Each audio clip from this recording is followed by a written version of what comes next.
Fourth Digital Transformation in Government Conference. It is the 14th of June, and this is Bob Wiseman, who's acting as host and chair. Right now, we are privileged to have Dr. James Denford from the Royal Military College of Canada presenting on a global assessment of national AI policies. Jim is a professor of management information systems at the RMC at the Royal Military College of Canada in Kingston, Ontario. He holds a Bachelor of Engineering and MBA from the Royal Military College of Canada and a PhD in management from the Queen's University. He had a 24-year career in the Canadian Armed Forces as an officer in the Royal Canadian Corps of Signals, working in communications and information systems at the tactical, operational, and strategic levels. Upon retirement from the Canadian Armed Forces, he started a second career as a civilian professor at the RMC at 2012, where he served as department head and then later on as faculty of dean for more than 10 years. Jim's research focuses on knowledge management and the strategic use of information technology, particularly in public sector contexts. He has been published in top academic journals and practitioner outlets and presented at top conferences in his research discipline. So without further ado, I very much look forward to this presentation, and thank you again for making the time to present to us today. Okay, over to you. Thank you very much, Bob. So Bob and I go back probably close to 30 years when we were both in the Army together. He was in the Army headquarters and I was in a regional headquarters. So we have a long history going back, and it's a pleasure always to be in his presence. And I thank him for the organizing of this particular conference. It is a tremendous undertaking and a tremendous venue to be able to talk about subjects that are important to those of us who care about information technologies, digitization in governments. So today, I'm going to be talking a bit about a global assessment of AI policies. Now, Canada's national AI strategy was one of the first, published in March 2017, and was accompanied by $125 million in funding to support it. Following the 2021 release of the Pan-Canadian AI strategy, there was a follow-up in June 2022 with a second phase with a commitment of $443 million in funding. Yesterday in one of our keynotes, we heard from the CIO of the Government of Canada that there was an additional follow-up that just came out on the AI strategy. So this is an area of going concern. AI is an area of significant risk and opportunity, and governments are right now rapidly developing policies to adapt to the new landscape.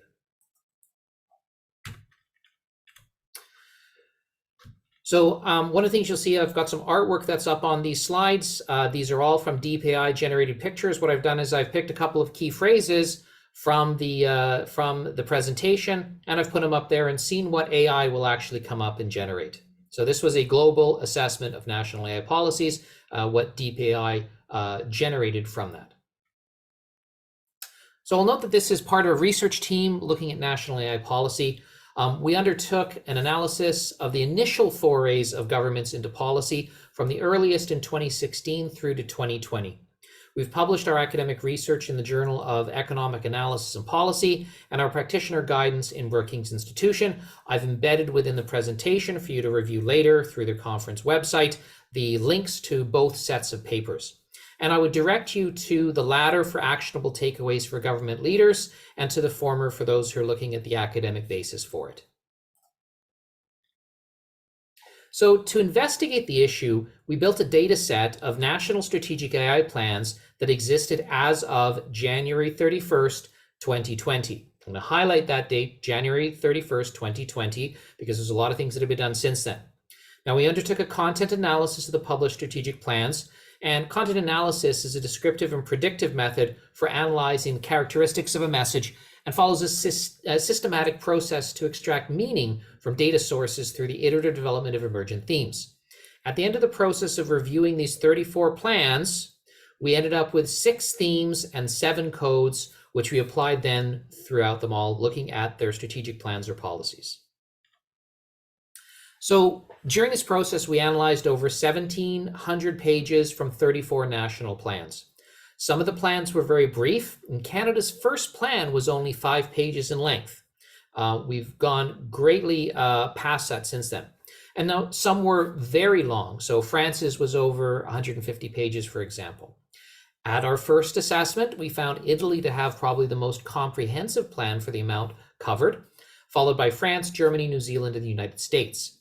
Now, I'll just note that this ranking simply reflects the breadth of coverage and not a statement on the level of sophistication of each plan or the quality of that coverage. So it's the number of those theme areas which were touched off by each policy. So we look at opportunity as well versus risk. And so on the opportunity side, plans most often emphasized opportunities in healthcare, technology, agriculture, manufacturing, as these were the sectors with the greatest opportunity to be transformed by AI. Countries generally understand the potential of the technology to retain and possibly advance the competitive positions in key industries. From a risk side, governments also recognize that that AI systems, that there's an impact of algorithms on social equity and on the need to increase transparency associated with AI systems. Several countries have commissioned pilot projects to increase their experience in how AI systems might be deployed in the public sector, using these to refine future system development trajectories. Now, governments have a role to play in this, and governments recognize that they have an important role in supporting data sharing between the public sector and external stakeholders to speed up AI innovation. Governments also recognize that they need to plan for significant research and development investments to bolster their AI capabilities. So really the question is, how are national governments going to mobilize their nations on the AI journey? So there's a few missing components that we found in the majority of these plans, these initial plans, I'll state. So the first of these is execution. Most of the plans do not detail who would be responsible and under what time frame would these objectives be achieved. This is a lack of smart objectives within these plans. They also omit metrics to gauge performance. The plans would ideally specify the coordination standards between federal, provincial, and local governments, but we didn't see a lot of that in there either. From a funding perspective, they tend to ignore funding realities. AI systems will impact the very nature of public finance when it comes to how taxes are levied, social security is provisioned, and public infrastructure is funded. And finally, communication. The public sector, we must drive the conversation of how AI will impact regional AI implementations, but very few of these plans actually touched on the communication plan to bring nations along on this AI journey. So one of the things we looked at was the kind of signals that are being sent by various nations. So of the 35 nations, we looked at all the plans, and we're trying to determine what are the kind of signals that we find. And we went into signaling theory to be able to look at this. So the plans provide information about the planned use of AI within each country and what this information signals about the priorities of countries for AI. However, not all signals are created equally. Signals can vary in intention and trustworthiness. Signals in national AI plans require interpretation, which can lead to an understanding of a country's motivations, such as why certain countries plan on weaponization, or some are more concerned about the ethics of AI.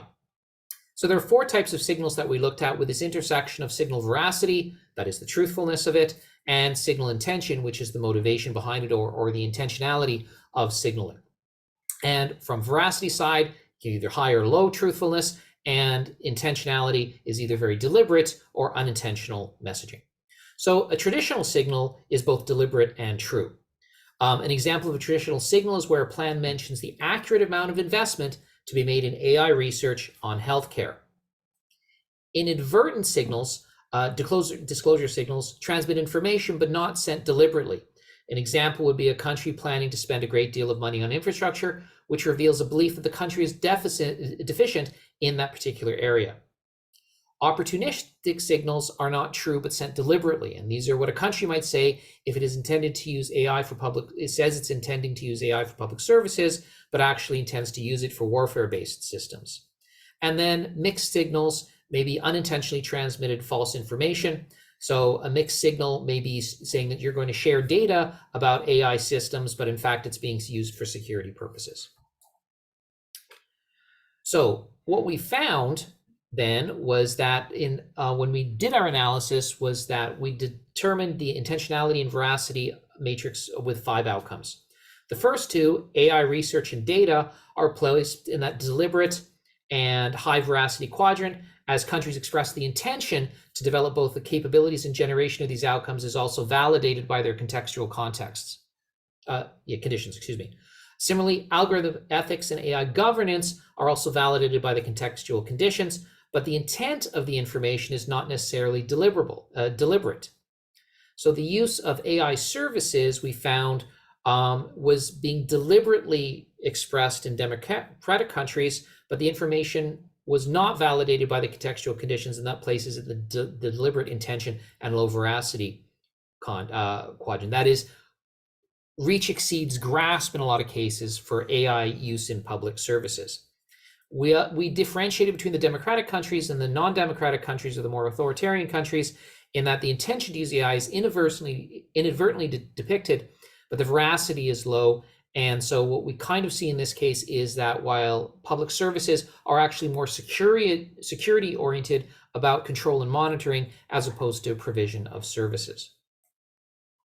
So since the geopolitics of AI is changing with the advancement of technology, we found unexpected trends have started to emerge. The result indicates that democratic countries have signaled a greater concern for ethics and governance of AI.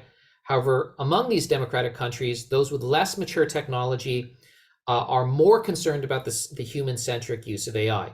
Those with greater capabilities and greater investments have been pushing forward with their development at full pace.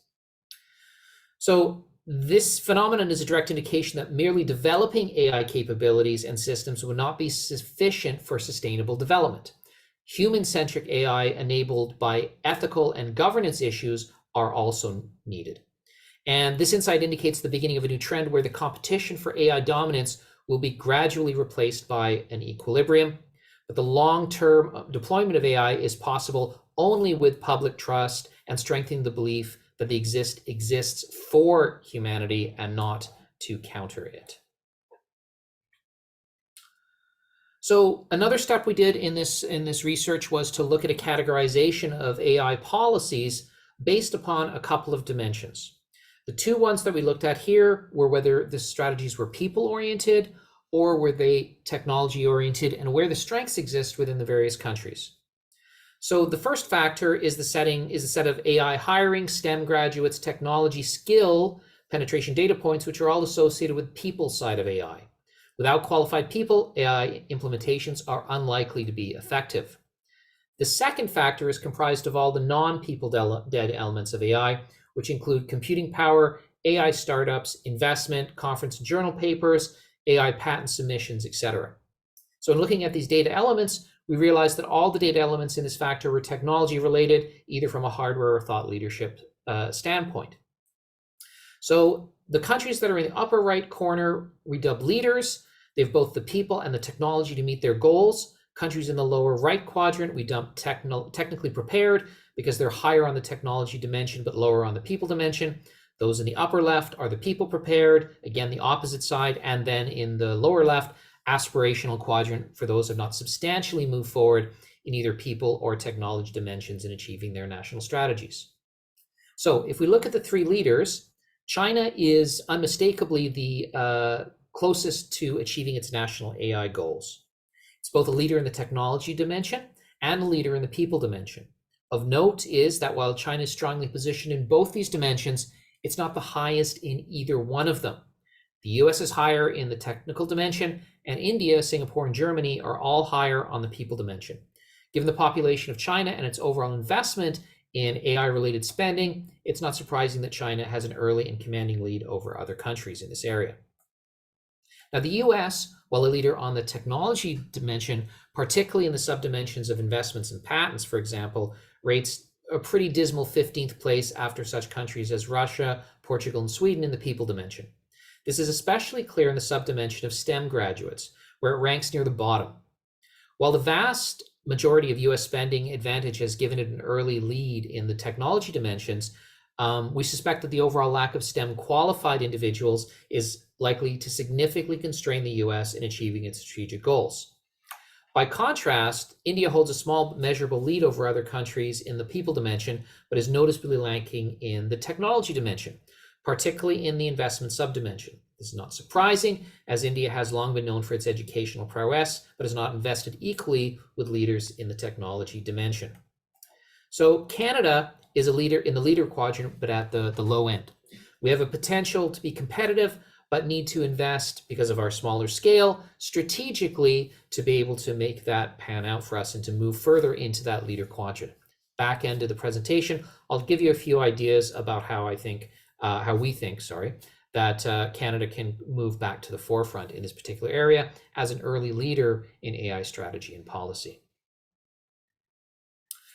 So digging further into the data, we recognize that countries have their own approaches to AI policy, but we were curious about how similar they were and what countries were closest to each other in approach. And so what we have here is a map, a geographic map of the 34 countries, approximately spaced where they are, and each set of blocks is a list of the 6 major capability areas that we saw within their AI plans, based upon the tertiles of where they actually fall within the planning. So we considered this a series of cluster analyses looking at how different countries approach each part of their strategies and what countries are most alike in their policy decisions. We identified 3 clusters for each element of AI policy, generally corresponding to a high, medium, low investment process. And I'll walk you through those 6 areas. So the first is about data, the data clusters. So here, and the way this is set up is the countries that are in the high grouping are in green, in medium grouping are in yellow, and the low are in red. And the linkages then between the data, the elements of each cluster is on the left-hand side. If you see an arrow between the 2 of them, then that particular cluster shows this particular element. So for example, data exchange between agencies is present for both the high and the medium group, but not the low, because the green and the yellow arrows are there, but not the red. And that's how you read this particular chart. So privacy is common among all the 3 groups. It is table stakes. So even the low areas in data, low countries in data, had a focus on privacy. So the low cluster itself shows interest in only privacy. The high ones look at all aspects except external data exchange, while the medium one looks at all aspects except security. The security focused cluster we looked at as higher because it is the most unique and focused on defending the data. And defense of information is probably one of the key things that a government needs to be able to support in this particular environment. So we have one security focused, one data exchange focused, and one privacy focused cluster. The second one are the AI algorithms, and there are 4 points in here: the ethics, bias, transparency, and trust. And we have some fairly clear-cut differences in here. The high group focused on all 4 of those elements. The low group focused on none in the policies, and the medium group focused on bias and transparency. So this latter suggests an interest in accuracy and availability of data for that medium group, whereas the high group is looking at all things having to do with algorithmic ethics. On the AI governance clusters, we saw that there were common amongst all the clusters are regulations and social inequality impacts. So all countries are interested in making sure there are the appropriate regulatory regime in place, and that AI does not disadvantage citizens. So these are the only elements in the low cluster, with some fairly basic governance elements. The medium cluster adds security and risk, and this suggests a more control-oriented approach to AI, whereas the high cluster further adds AI and interoperability, suggesting an additional standards orientation for those high AI governance groups. From a capability development perspective, there are 4 sets here. The first slide here shows the R&D and the educational ones, and I'll show the next 2 shortly. So there are essentially two higher level profiles here, but the lower is focused on R&D and basic education, which is essential among all the clusters. The medium one is focused on R&D and all education plus experimenting with public service, and the high has all of this plus financial capability and more fulsome public service involvement. So you can see between the low public service looking at attracting experts into the public service, and we heard that call from the CIO of the federal government yesterday, and also on education and incentivizing R&D in these areas. So the high is pretty much across the board, however.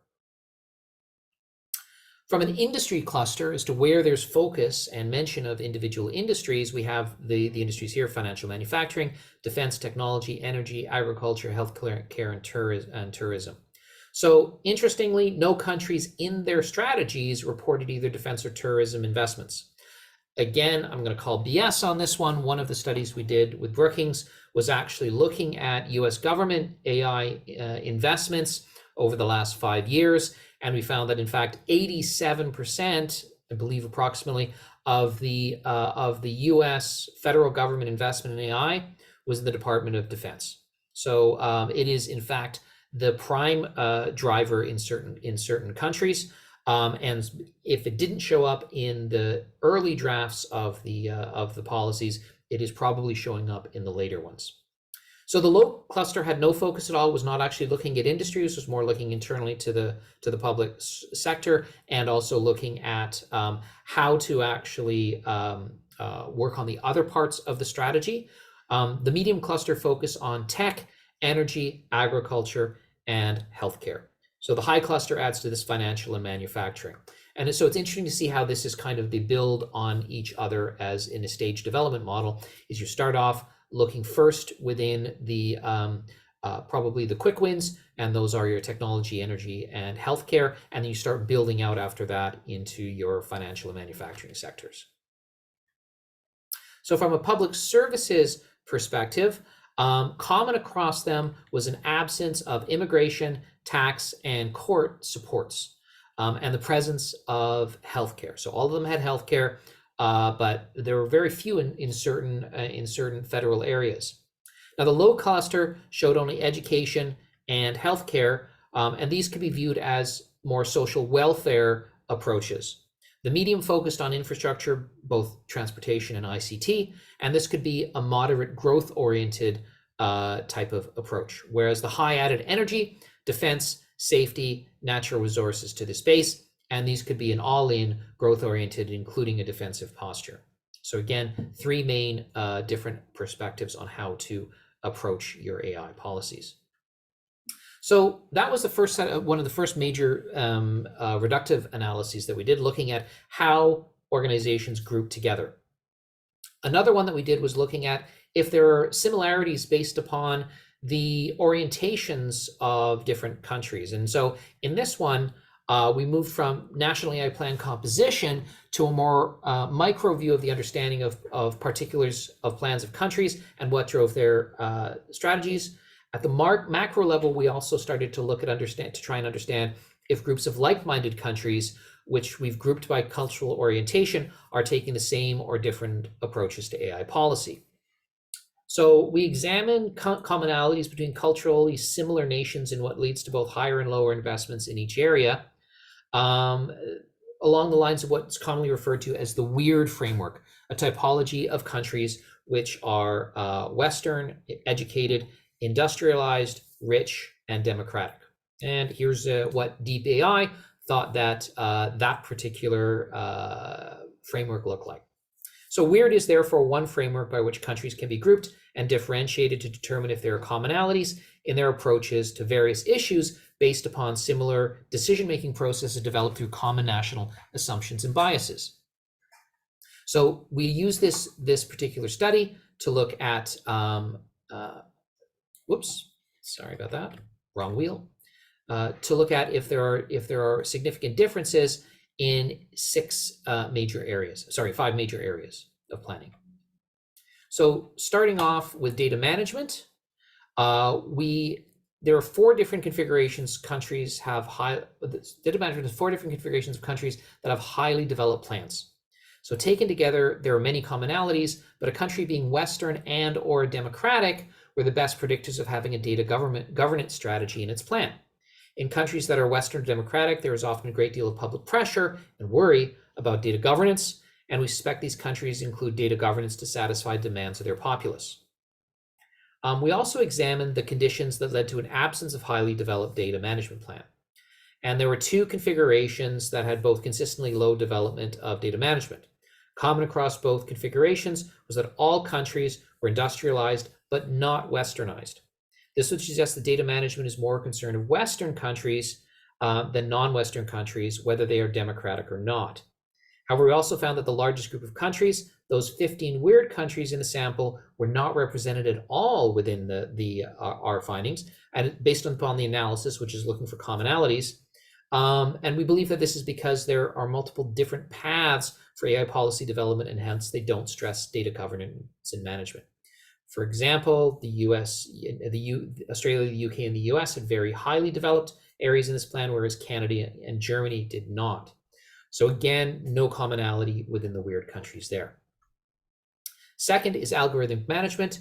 There are a few discernible patterns we found in terms of countries that acknowledge the need and value of algorithmic management.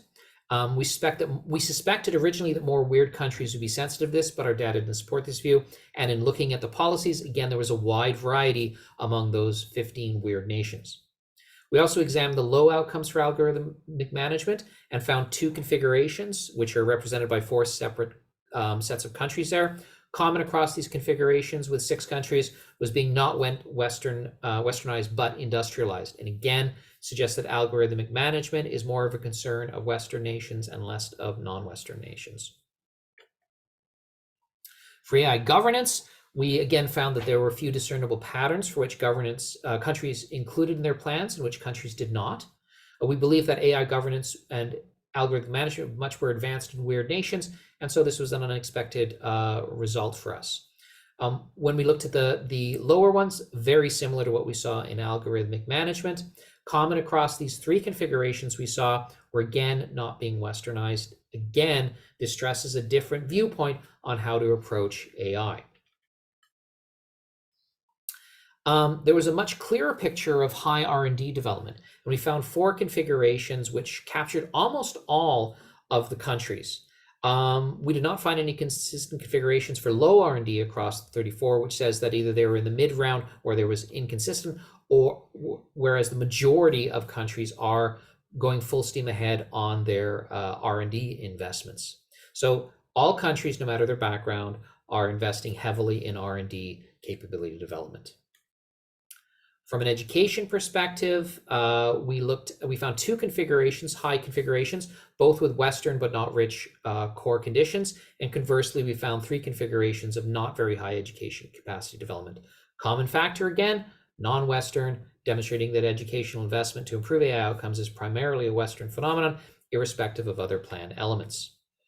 And then finally, we did not find any consistent configurations for high public service reform capacity, but we did find 3 for low, again, non-Western countries.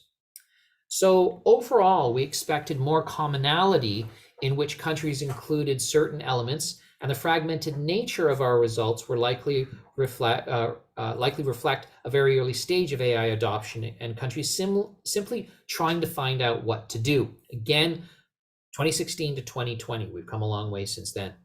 We believe that over time, weird countries will start to converge on what is important, and those insights will be reflected in their upgraded and updated national plans.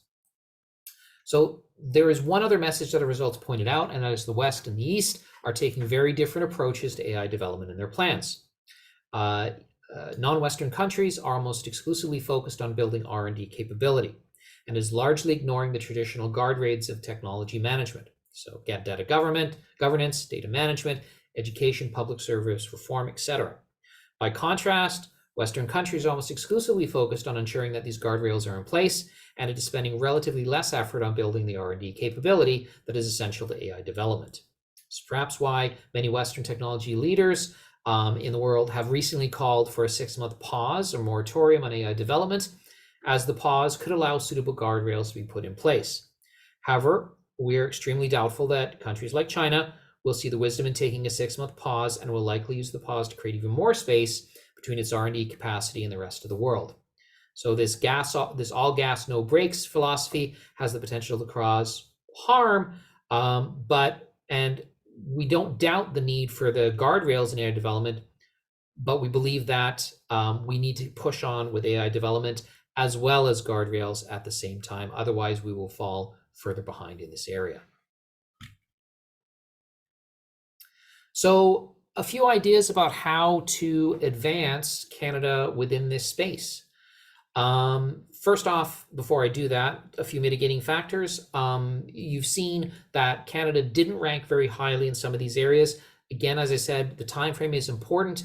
That first policy was produced in March of 2017. In fact, the first one ever produced was produced by a country in 2016, late 2016. And so we were first to the gate, but our strategy was fairly limited. We have seen in 2021, 2022, and this year, great strides at the government level, at the national level, to be able to put in place strategies to be able to guide our development of AI. And so one of the things they'll be looking at probably in about another year or two will then to be look at the second 4-year phase from 2020 to 2024 and the changes in that in the strategies. So again, the second thing to think about is there are only 34 nations that are represented in here. Only 34 nations had strategies at this particular point. So we're looking at differentiating between the best in the world, not the entire world. And so Canada has a lot to be proud of and to recognize within that particular space that we're one of the first there. And so when we think about how, though, to be able to move forward in this space, there's a couple different ways that we can approach this. First is kind of a space race approach. So in an age where the race to AI has become a critical game changer, we'd suggest that China's emergence as a leader in the race to AI dominance should necessitate the same kind of singular national focus as the Russian launch of Sputnik did in the 1960s to the US and their own space production. To produce the talent necessary to achieve its national AI strategies, Western countries, including Canada, must dramatically reinvigorate their approach to STEM education and force a focus on computer science and other technologies at a very early age. Failure to invest in STEM technology has the potential to relegate Canada to a second or third tier nation when it comes to innovation and the labor force in AI. So there are a couple ways you can do this. First is then another is in a consortium approach. And so in a consortium approach, the advantage of it is the ability to pool financial and human resources across a number of countries and approaches in dealing and share the benefits at that result. So Canada has traditionally favored consortia in dealing with cross-national issues like national security, such as NATO, NORAD, ABCANZ. A multinational consortium of Western AI members would be extremely formidable with the joint AI prowess of the US, Germany, UK, Canada, and others, and other countries. Challenges include differing focus areas that different countries have for their AI. So again, you saw there wasn't a lot of consistency in the weird countries. We've taken very different approaches and put emphasis on different areas. This can be used to our advantage if we develop expertise in particular areas. So some countries are focused on healthcare versus others are focused on the environment. So there's also widely different views on national AI governance. So whether it is government-led or industry-led. Attempting to reconcile these goals on AI and its governance may prove challenging, but is a key route to success for Canada is to be able to find our place in one of those consortia. The single partner approach is another one where Canada can create a partnership with a country that has ample supply of talent and technology, such as the US, and this would be the NORAD approach for AI. For an economy of effort perspective, a joint US-Canada partnerships makes a great deal of sense and complements many of the defense and industrial relationships. As we do with space and defense partnerships, Canada would need to specialize in areas that are complementary to those of our larger partner. There's a potential free rider problem that exists with such size and balance relationships that would need to be carefully monitored, obviously, by both sides to make sure that it is a fair and equitable relationship. And so that is a quick summary of what we have looked at as our global assessment of national AI policies. Our work in this particular area is still ongoing. As I mentioned, we have looked at, we're actually doing more work in the cultural issues having to do with differences in AI policies, and are now on, I believe, Article 8 within the Brookings Institution series of on this particular research. We have another set of papers that are actually coming out on the academic side as well, some of them that are currently under review right now. But I would be very happy to take your questions on this particular area, and I will answer them if I can. If I cannot, I will write them down, and I will see if I can get back to you after the fact. Thank you very much. Unmuted now and and physically there. Yeah, just you get to take that for granted. You start talking and all of a sudden you realize nobody can hear you. There we go. Okay, I've got a couple of questions for you there, Jim. Thank you ever so much for a presentation. We got one. It's interesting that USA is all high marks and Canada is all low marks. I would hope that there would be more synergy and collaboration of ideas between the two neighbors. Any additional thoughts as to why there hasn't been a closer alignment? So I think there are two possible reasons that kind of spring to mind initially. And in fact, we're doing some research on one of them right now. The first one has to do with the time sequencing of the policies. As I said, we stopped our data collection at a point about less than a year before Canada issued an update to its national policy. And so Canada was actually ahead of the US when it comes to policy at that particular point. And so it is likely that as a more comprehensive policy was developed by the US, we kind of missed an opportunity to be able to do it there. So again, I think there's a potentially time sequencing, and as we do the second round of data to the longitudinal study, then I believe that we'll find that in fact there is closer convergence as we learn more. This is a very new space, and I think as we learn more, there will be knowledge sharing between like-minded countries. And so we said that in a couple of our papers. The second, and I'm hoping for this particular one. The second one is a free rider problem, and so we're looking at whether that may exist as well. In that we know that the bickering goes on within NATO right now about the 2%. This may exist in other areas as well. And I think it's actually incumbent on the government to recognize that our best way forward is actually with the consortium type approach, or the single partnership approach with the US.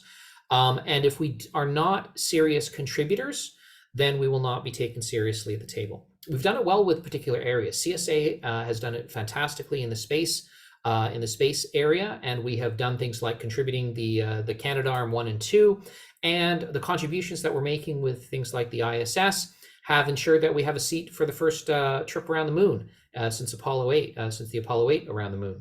So, or the Apollo 17 last time they went. So again, I honestly think that we can do better, but we have to be very cognizant of the fact that others have looked at us in certain areas as being deficient in coming to the table with enough stuff. We have to make sure that we're doing so within the AI field. Okay, thank you. Very welcome. Okay, we got two questions left here. Canada is assigned low. What category are most likely to move forward? And what can we borrow with respect to policy-wise to leap forward other than more skilled immigration? So I think our strategy, actually, the updated strategies are on the right track. This is a people and technology issue, as we've identified. Canada was just in that lower part of the leader column. I don't think we can be all things to all people, however. Where we do very well is in our education system. We have one of the top Western education systems when it comes to STEM graduates. We have some of the top research centers in Canada here, who other nations seek to partner with us there, so that we have some of the best people to be able to do this with. So the people-oriented ones are probably the best, partially as well because, again, they don't take quite as much investment as some of the very, very hard R&D technology piece. Now, I believe that with from our social perspective as Canadians is that we probably have a lot that we can offer in the governance and the ethics space as well. Creating those guardrails to make sure there is a safe and sustainable country that we are defending both with and from foreign actors is something that is key to our approach as Canada. And so I think those kind of things are areas which are both uh, appropriate to our national identity and achievable within the scope of investment that we're going to be able to do. Well, it's an ongoing issue, but I don't think we're hurting that much in many ways. It might be more tacit than implicit, some of the work that's going on. But still, nonetheless, I think So we have again, one of the things I'll stress is we are looking only at the policy documents issued by the government, by the various national governments. So there are things that go on outside of policy documents, but this is analysis of the direction that the policies are taking within the individual nations. And as you said before, there are both the high veracity, low veracity versus intentionality. There's a lot of things that were unsaid within the original Canadian document because it came out so early and was very concise statement of the direction we want to go. This has actually been played up or developed in much more detail in subsequent policy documents. I'm just curious, did you take into account the algorithmic impact analysis? So that would have come out when, in 2022? Or 21, it was. 21. So it would have been outside the bounds of the study dates. Got it. Okay, no problems. Understood.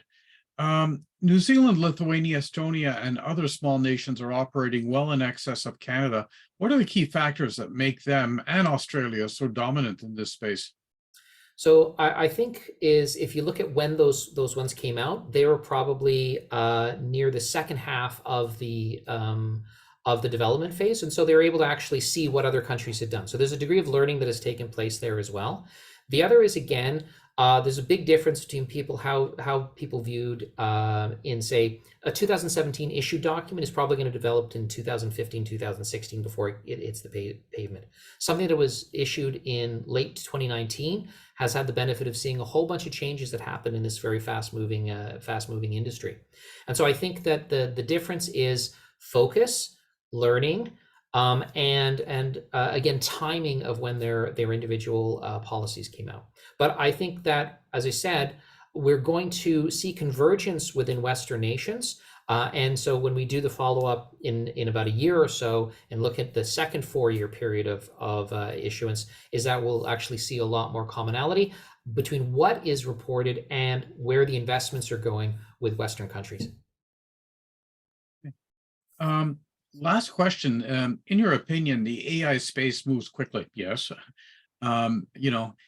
What is the usefulness of a private-public partnership with a firm such as IBM, Google to leverage industry-leading talent? We really need to think in new ways to change the game of Canada. I've got an answer for that. I'll let you go first. You go first, Bob. Okay. On Friday, no, we're not working on Saturday. On Friday, we've got a presentation from the National Research Council on the AI accelerator program that they have and the labs that they have. And then that's followed by Treasury Board that's going to be highlighting the AI plans and policy for the Canadian government.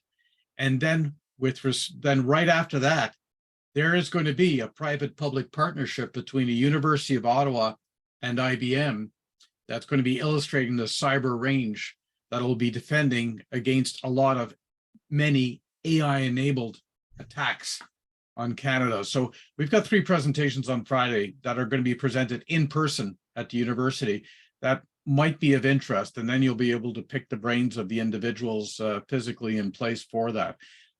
Sorry, over to you, Jim.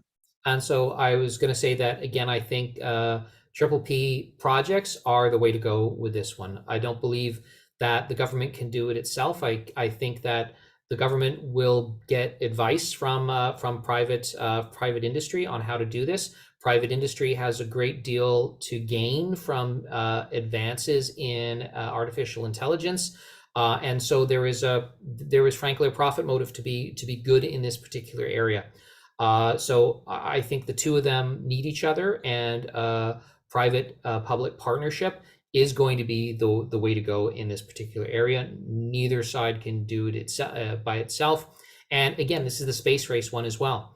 It's a combination of government and industry that is required for whole of nation application in a particular area of high opportunity and high risk. No, that would be great. And it also leads to partnership because both IBM and Google are US companies. Totally. Right there, you know what I mean? You get into the large companies, you're automatically dealing across borders. Well, listen, Jim, that was a very insightful presentation. Thank you very much for taking the time to give it. We look forward to other documents, and you've given me some links, but if you have any information to pass on, some other speakers have given other information sources. And what I can do is at the end of the conference, just fire it out to all attendees, links and useful readings that'll enable Absolutely. people to better tackle the future.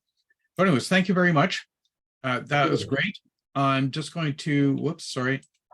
What I'm going to do now is encourage people to go to the next set of presentations that'll be starting off at 15:40. That's 20 to 4. And we've got Denny Cesar from the United Nations. He's going to be talking about the e-government maturity and survey overview. And that is very comprehensive. And there's going to be artificial intelligence implications in that. Dorothy Yang, Technology and Design for the Public Good. And she's from Code for Canada, a non-government organization helping with HR resources. And then Eric Baladis, who's going to be talking on data fluency at the Bank of Canada and a learner-centric approach. So without further questions, thank you very much. And I'll see you in the next session. Okay, so thank you. Let me just make sure that I can. It's amazing, you get old and glasses don't work quite as well. There we go, good.